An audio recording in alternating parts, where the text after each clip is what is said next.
इस वक्त हम बानो बाज़ार में मौजूद हैं। कमल झूलर्स के ऑनर हमारे साथ मौजूद हैं, अल्लाह रखा साहब। उनसे जान लेते हैं कि उनकी इलेक्शन मुहिम वो किस तरह जा रही है, इनके अपने उम्मीदवारों को ये किस तरह कामयाबी की तरफ ले जा रहे हैं, क्या कहेंगे? अस्सलाम वालेकुम जी। ये हमें पहली बार बहुत मज़ा आया जी इलेक्शन का, जो हर दुकानदार को मौका मिला है वोट डालने का ना। और हम राव अबू बकर और शेख दिलदार के साथ हैं जी। ये बंदे भी ठीक हैं और हम इनको इंशाल्लाह जितवाएंगे और हमारा इनके साथ मुकम्मल ताउन है। और आप लोगों से क्या कहेंगे, दुकानदारों से? आपको हम दुकानदारों को ये कहेंगे कि इनको जितवाएं और इन पे पैसा भी लगाएं।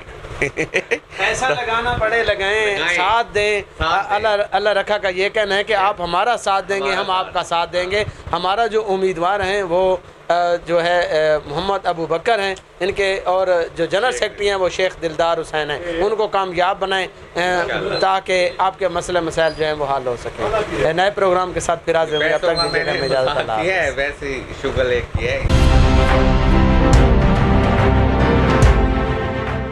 12 न्यूज़, खबर से तहकीक।